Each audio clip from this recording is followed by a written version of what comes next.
Check, check, check.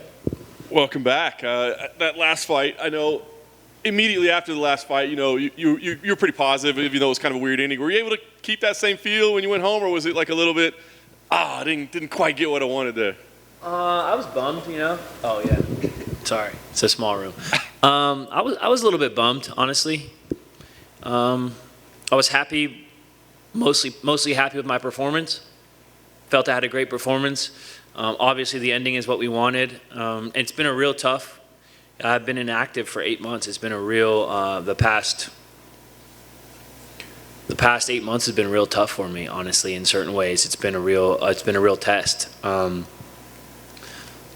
I've come back better. You know, I've really had to deal with a lot of things in these past 8 months, being inactive and having a lot of uncertainty in my life. You know, and I got a mortgage to pay. You know, I have people that I want to make proud. I have all these goals that I want to check off the list, and I can't do that inactive. Not only was I inactive, I also didn't have a UFC contract secured. You know, so there was a lot of uncertainty these past 8 months, and I walked through the fire, came out better. I got a new contract signed. I busted my ass doing 3 or 4 sessions a day. And I'm ready to go to the next one. I'm ready to focus on. I've been focused on Saturday. I'm ready to just get another win. You know, that's been the biggest lesson since that fight. Is just what's in the past is in the past, man. You just got to keep pushing forward, and that's what I'm focused on is constant progression. Well, and I don't want to make you live through it all, right? I know you want to move forward, but I was curious about that. Like, I mean, did they give you any idea of like why it took? I mean, you've been around for a while. You put on entertaining fights. It doesn't seem like a hard decision for him to make.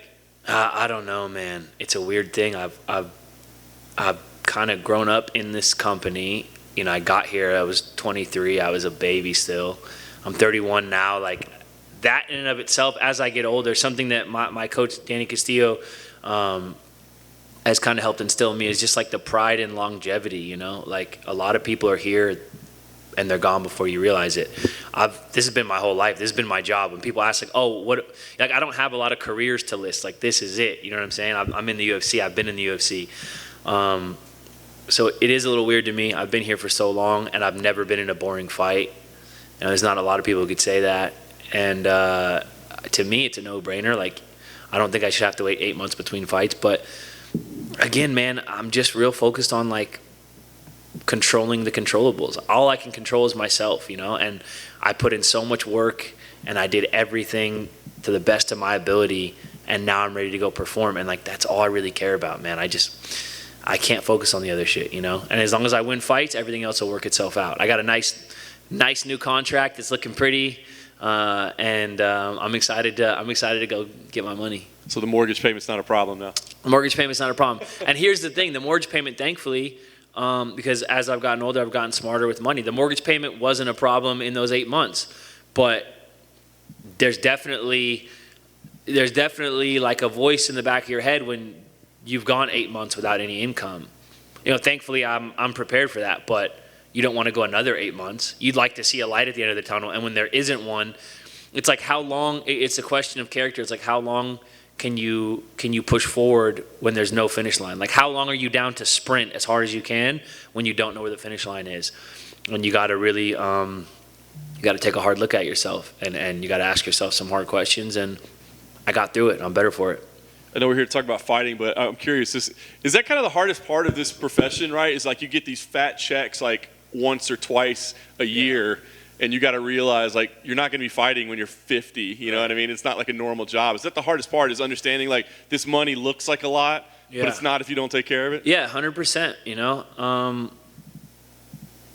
It's kind of, everything is relative, right? So like what used to be a lot of money isn't a lot of money to me now. And what used to be a big problem isn't a big problem now. You know, you just kind of grow into things as you get older. So like, I remember I made my UFC debut, I made 16 grand. And I was like, that's it. I'm rich, bitch. Call my mom.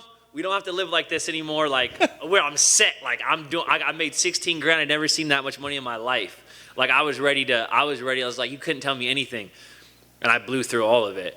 And then at the end of the year, I fought one more time. I think I made like 30 grand that year, and I thought I was living. And then they were like, hey, you owe 9 grand in taxes. I'm like, I don't have 9 grand. Like, I haven't seen 9 grand for months. Like, you know what I'm saying? I got nothing in my bank account. So going from that, being 23 and blowing through checks to getting bigger checks and being smarter with the money, it's all relative, It's like you just have to learn and you have to adapt. There's no amount of money that you can't blow through, So you kind of have to start.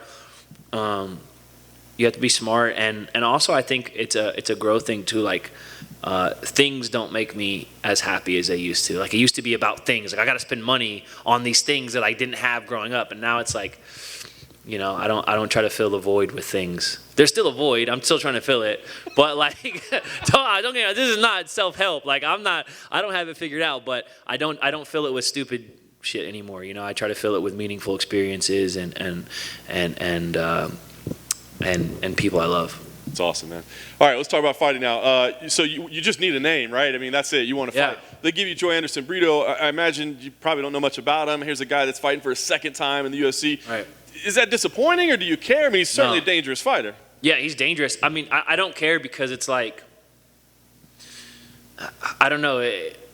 Everyone at the UFC is good. Like, and I think people who aren't involved in the sport as much don't understand. You guys understand, obviously. Fighters understand. But people are like, oh, he's only fought one time in the UFC. It's like, yeah, but he hurt 12 people to get here. Like, he's a dangerous dude. And everybody that you fight in the UFC is going to be dangerous, almost without exception. You don't get to this part of the sport without being something special, So I don't take anybody lightly. Like, this is a dangerous dude. Every single fight is the most important fight to me. With that said, I'm more dangerous, and I don't care who it is. Like if you watched how I fought in the Pineda fight, it's going to be a lot more of that. I'm the best featherweight in the world, and no one's going to believe me right now, and I don't care. I'm just going to keep proving it. And I'm excited for that. I'm kind of at a place where it's like, yeah, I don't care. I'll fight Joe Anderson Brito. I'll fight this guy. I'll fight whoever. I spent 8 months. I feel like I've slid all the way back down the mountain. I worked to climb. I'm just going to climb back up it, and I'm going to do it with a smile, Like, this is what we do. I love this shit.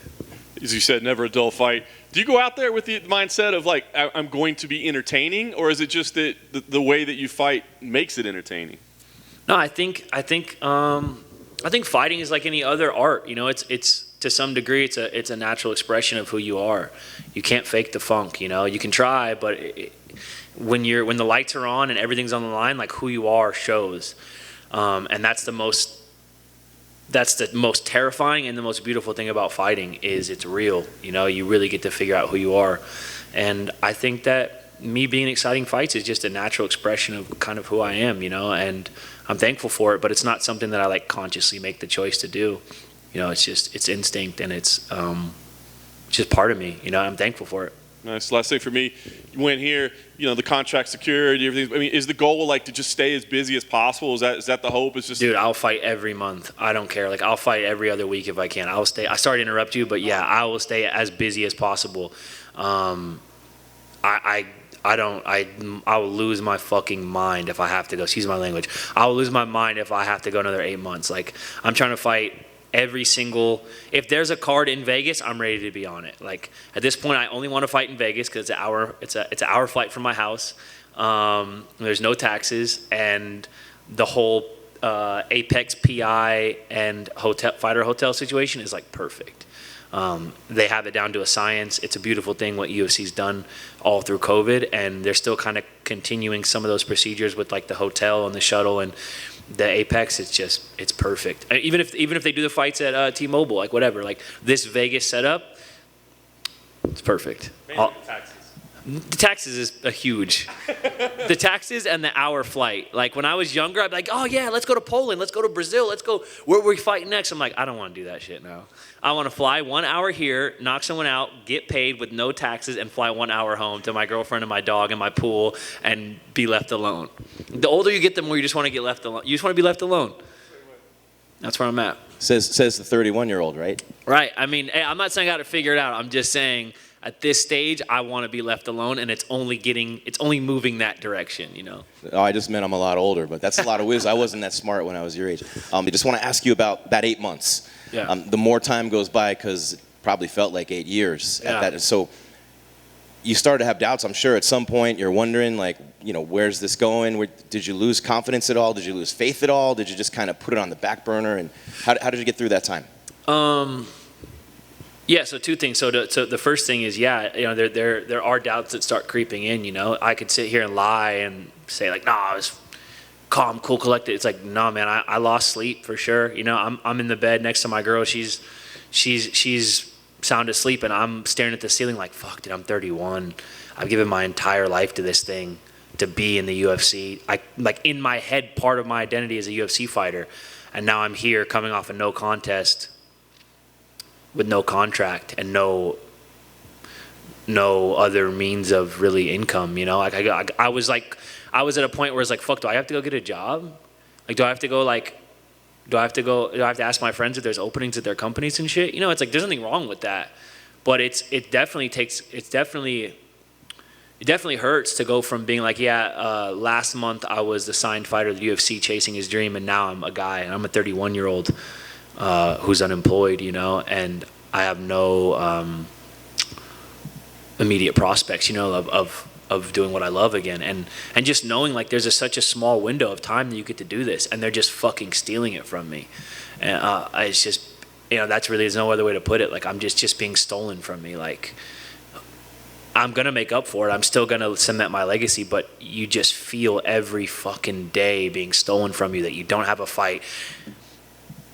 And it hurts. Yeah, it kept me up at night. It's the first time when people say they've lost sleep. It's the first time I lost sleep. Like, it'd keep me up at night, like thinking about the fact that I'm 31 and I haven't accomplished what I want to accomplish, and now I don't even have the opportunity to do it because I don't have a contract and I haven't fought in 6 months. The second part of that is, and this is why I'm so thankful for guys like Danny Castillo and Uriah Faber. It doesn't matter how you feel. You just go to practice and you just keep going. No one gives a fuck. Like, it doesn't matter how you feel, like there's days I wake up and I love fighting, and there's days I wake up and I hate fighting, and both days I show up and both days I get better. And so you just put your head down and you work your ass off. Before you know it, 8 months have passed and you figured it out, and you've like finessed a thing here. I taught a little seminar. I got a sponsor to help me out. I'm doing this. You know what I mean? Like, I'm training every day, and before you know it, I signed a contract that's bigger than any of the contracts I had before. So the two parts of that, it hurt bad and it kept me up at night, and I went to some dark places. The second part, I stayed the course, and I never stopped training. I never stopped getting better. That's important. It's definitely. Fighting's been such a huge thing in your life. From when you were a kid, tough childhood, you're in the streets fighting. You walk into Alpha Male and you take it this far, and here you are, man. And then it gets taken away from you, like you said. So that's something that kind of saved you and became who you are. So then here you are back. So when you finally got that call, man, that must have been the best day. Yeah, it felt good. I was losing my mind. I was so excited, and it was actually a little hectic because I took a fight on like 4 weeks' notice. That fell through, and I took a fight on 10 days' notice. No, I'm sorry. I took a fight on 4 weeks' notice. That fell through. So I took the Bruno fight, and then that got changed around. And I took a fight on 10 days' notice where I was like, all right, fuck it, I'll make the weight, whatever, doesn't matter. And then the 10-day notice fell through, and then I got back so it was like, you're fighting in 4 weeks, you're fighting in 10 days, you're fighting in 7 weeks, you're fighting in 10 days, you're fighting in 7 weeks. I was like, whatever, dude, just fucking book the ticket. I don't care. Like, it was like 3 or 4 different opponents, 3 or 4 different dates, and I said yes to all of it because, like I said, no matter how good or bad things are going, like, I'm in the gym 3 times a day, I'm training, like, doesn't matter. Stay the course, and the hard work pays off. Thank you so much. Appreciate you, brother. You haven't been winless for 2 fights in a row in your entire career. Yeah. Granted, your last fight was probably the best you've ever looked, but it was still no contest. Right. First time in your career, it's winless in 2 fights. Is that something that's on your mind as you're rolling into this next one? Nah, because a no contest to me isn't a loss, especially because I think that was a good performance by myself. Like, I'm pretty honest. I'll tell you, like, there have been performances like I'm kind of an open book. Like, what you see is what you get. Like, I can't bullshit. So it's like, I think my performance was fucking sick, my last fight. I'll tell you, like, I didn't think my performance was very good against Bryce Mitchell, for example. But then I bounced back. I had a great performance against Daniel Pineda. There's ups and downs in this sport. That's how it goes. And I can, like I've said it so many times, I try to focus on controlling the controllables. I had a great performance. It sucks that the eye poke happened. I personally think part of it why I didn't open is because I just split it open with my shin. He wanted to keep fighting. I wanted to keep fighting. doctor made a bad call. That's not really on me, you know. Like I did my job. So to me, I'm not winless in 2 fights. Like I lost a fight. I was winning a fight, and it kind of got stolen from me. And then I'm gonna win a fight Saturday. I'll never go back-to-back losses, and from here on out, it's gonna be back-to-back wins. You know, in the 8 months, the biggest lesson I've learned is just like not dwelling in the past. Like it doesn't matter, you know, no matter how the Pineda fight ended or the 12 other fights that ended before that, it doesn't matter. Like the only thing I care about is winning this fight April 30th. I mean, you got 17 fights in the UFC right now. I said 13 like right now. I'm like, yeah, the other 16 fight. That's crazy. To your opponent's 2. Yeah. Well, he's going to be making his second appearance in the Octagon. Yeah. Do you think that gives you a huge advantage? You know, him only in the show for his second time. I don't know. I haven't thought about that honestly. I spent a lot of time thinking about the advantages I have over him, which I think there's many. But I haven't really thought about that. I'm sure it doesn't hurt, you know, but I also don't think that.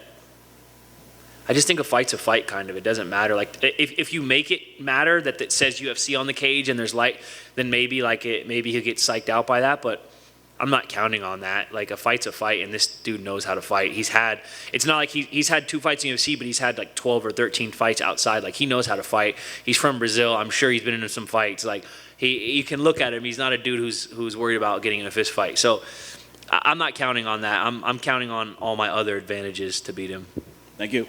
Appreciate you, brother. Andre, welcome back. It's been a minute. Yeah. Oh, got you. And then you've always been honest with us. You mentioned that things that make you happy don't as much. What have you leaned on lately? What's getting you? Yeah. Well, what I was saying is like when you first start making money and I was a little younger, like I just wanted to buy things. I just wanted things. Like I needed like if I bought a pair of Vans, I bought a pair of Vans for me and my roommate and one in every color. It's like because I need shoes. Like, you know what I mean? Like I like shoes, but it's like I don't really like shoes that fucking much. Or I like, you know what I mean? Like if I went to the store and got like anything, like shoes are an example, comic books, motorcycles, all kinds of shit that like, well, actually motorcycles still make me happy. That's a bad example. I still spend money on motorcycles and my girlfriend doesn't need to know how much. So let's skip over that part. But yeah, I just stopped trying to fill that void with things like it's not as meaningful, you know what I mean? Like I still like all the same stuff I used to, but you know, you grow to a place where you realize like that's not going to fill the void, you know? And really to me, I'm not out here trying to give life advice. I still have a void that I'm trying to fill. It's just that the only thing that does it meaningfully is winning fights.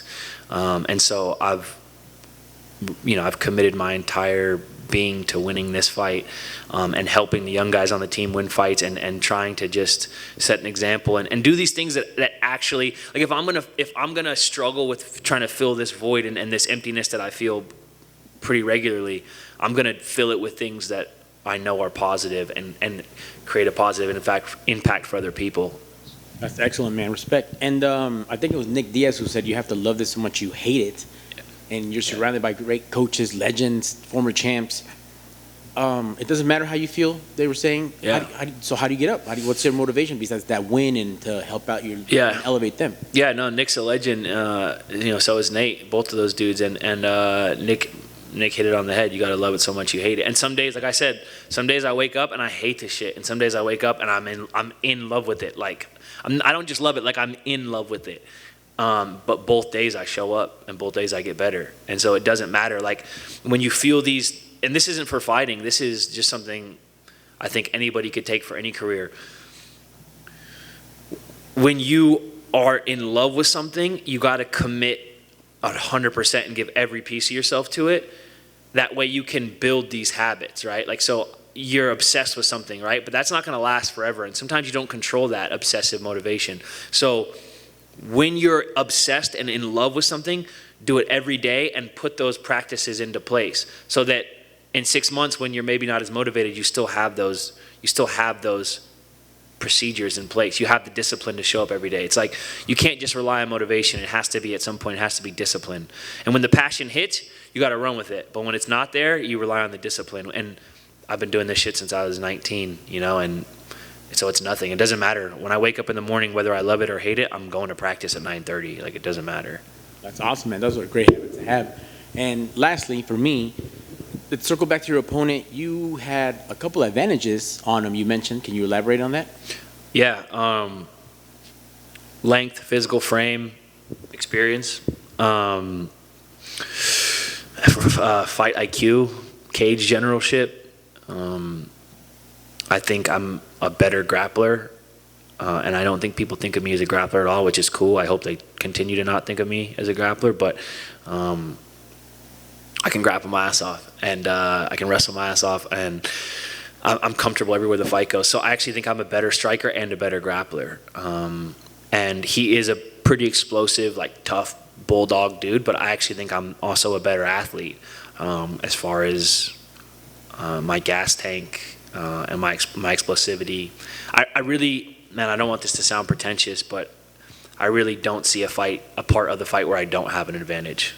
I'm better everywhere. Nothing wrong with that. Best of luck on Saturday. Thank you, brother. Just a couple quick ones. When Yeah. you said that you had went to like those dark places in that time when you were waiting to get the contract and things like that, was it the routine of going to the gym pulled you out? Was it teammates? Was it your girlfriend? Was it routine? What pulled you out when you started finding that you could recognize that you were in a dark spot? Again, I don't want this to sound pretentious because my team, my girlfriend, my dog, these people that I love, my friends. I've had the same friends since I was like 13, 14, 15 years old. Like I don't have a bunch of new friends. Like I have friends that have been with me from the bottom, you know. And as much as I love and value those people, no one pulled me out of the dark place except myself. Like because no one else can. You have to do it yourself. Just like no one else is going to get in this cage and fight for me. No one else is going to do this interview for me. No one else is going to cut this weight for me. It has to be you. So anybody else who's going through some dark shit, like you got to recognize that it's just you that can do it, and it's kind of a daunting thing at first, but it's also kind of a reassuring thing and a relieving thing to realize like you have the power to do it, you know. And so for me, it was just biting down and relying on that discipline of staying committed to training and staying the course and keeping promises to keeping my promises to the people that I love, you know. Like I have told the people I love since I was 13 or 14 years old that I'm going to be a UFC featherweight champion, and I'm going to do it, and everything else is unacceptable, you know. And so you have to be borderline delusional committed to that, which is what I am. You know what I mean? And so myself recognizing my own patterns and staying committed to my goals and my promises is what pulled me out of it, you know. And again, teammates, friends, girlfriend, family, they help, but no one else is going to do it for you. You got to do it yourself. That's awesome. Just quickly, I guess, about the contract. How many fights did you get on this particular contract? 5, I believe. Yeah. Now, which is a lot, but again, I wasn't really in a position to like measure dicks and negotiate. I'm like 8 months with no income. I'm like, yeah, what do you want? What do you just fucking send me it? I don't care. Whatever. I don't care. Just get me in the cage. Yeah. well, that's what I'm saying. Like, so I'm assuming this whole time you were hitting them up, trying to get things, and you weren't getting either calls My management back? was, yeah. I let my management handle all that, yeah. So it's got to be weird. The whole time you're waiting for something, but then when you get to the negotiating table, they give you more money than you Right. actually expected. Yeah. That's got to be kind of a weird, awkward feeling. It was like, weird. you're Like, they're playing hard to get or something, I guess. But I'm like, dude, if you wanted me, you could have just told me that the whole time. I'm right here, baby. What's up? Like, they're playing hard to get, like most good things do. So whatever. I mean, my thought process now is like, yeah, I don't understand why they shelved me for 8 months. And again, I don't want to seem like I'm being hard on matchmakers and stuff. Like, yo, the world is fucking crazy right now. There's a pandemic and a war and instability, and life is crazy for a lot of people. So I don't know if it was necessarily like, I don't want to paint this picture like they hate Andre Fili. The UFC hates Andre Fili and didn't want to have me in the cage. I think it was just that I fought my contract out. Things are hectic booking fights. There was no openings. Like, it was kind of crazy. I had a change in management. You know, I'm not like blaming any one person. I just think, you know, sometimes you get dealt a rough hand, and I had to ride that out for a few months. And my mentality now is like, all right, cool. I didn't get to fight for a few months. Fuck it. I'm going to. And if in those 8 months, what would I have done? 1 or 2 fights? I'll make it up this year. Like, I'll fight 3 or 4 times this year, and it will still have the same progress that we would have, you know? Like really that ownership of like it's up to me. Like I'm not blaming anyone else. Like I didn't get a fight. I chose to fight my contract out.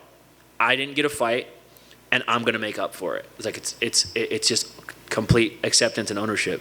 So what's the goal, I guess, for the year? How many fights are you looking for? Because you want to make up for that lost time, but you also want to give your time to heal and make sure that you're coming in at your peak performance. Nah, I'm healed. I don't need any time. Anyone listening to this, I'm healed. I'm plenty healed. Just fucking book me 3 fights now. It's fine. Like I will be as active as they can keep me. I don't care. Like I don't need time to heal. I'm good. I'm good. I don't need anything. I'm not healing from anything. What heals me is paychecks. Paychecks are healing to me. So I want to fight. If I can fight 5 times this year, I'll do it. I don't care. That's awesome. Best of luck. Appreciate you. Cool.